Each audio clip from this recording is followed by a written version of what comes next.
কারণ স্বামী বিবেকানন্দ বহু আগেই আমাদের সাবধান করে দিয়ে গেছেন, ঘৃণা আপনাকেই ধ্বংস করে। ঘৃণা কি? আমরা কেন ঘৃণা করি? ঘৃণা কোনো হঠাৎ জন্মানো আবেগ নয়, এটা ধীরে ধীরে জমে ওঠে।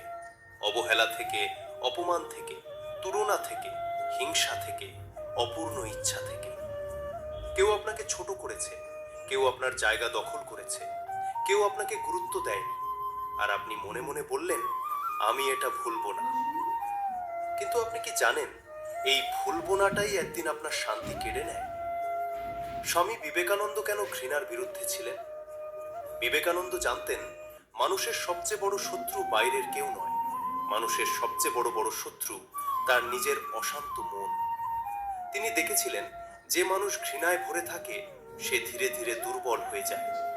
ঘৃণা শক্তি নয়, ঘৃণা দুর্বলতার লক্ষণ। কারণ শক্ত মানুষ অন্যকে ক্ষমা করতে পারে, দুর্বল মানুষ ঘৃণা জমিয়ে রাখে। ঘৃণা কাকে আঘাত করে? সত্যিটা কঠিন, কিন্তু শুনতেই হবে। ঘৃণা প্রথমে যাকে আঘাত করে সে আপনার শত্রু নয়, সে আপনি নিজেই। ঘৃণা আপনার ঘুম নষ্ট করে সিদ্ধান্ত ভুল করায় সম্পর্ক ভাঙে, মনে ভয় তৈরি করে, আত্মবিশ্বাস ধীরে ধীরে শেষ করে। আপনি বাইরে হাসছেন, কিন্তু ভেতরে ভেতরে পুড়ে যাচ্ছেন। বাস্তব জীবনের গল্প। ধরুন, অফিসে একজন সহকর্মী আছে, সে আপনার সাফল্যে খুশি নয়, আপনাকে পেছনে টানার চেষ্টা করে। আপনি কি করেন? দিনের পর দিন তার কথা ভাবেন, তার বিরুদ্ধে মনে মনে যুক্তি সাজান, কল্পনায় তাকে হারাতে চান। কিন্তু সে হয়তো দিব্যি ঘুমাচ্ছে, আর আপনি রাতে ছটফট করছেন। এই হলো ঘৃণার সবচেয়ে বড় প্রতারণা। বিজ্ঞান কি বলে?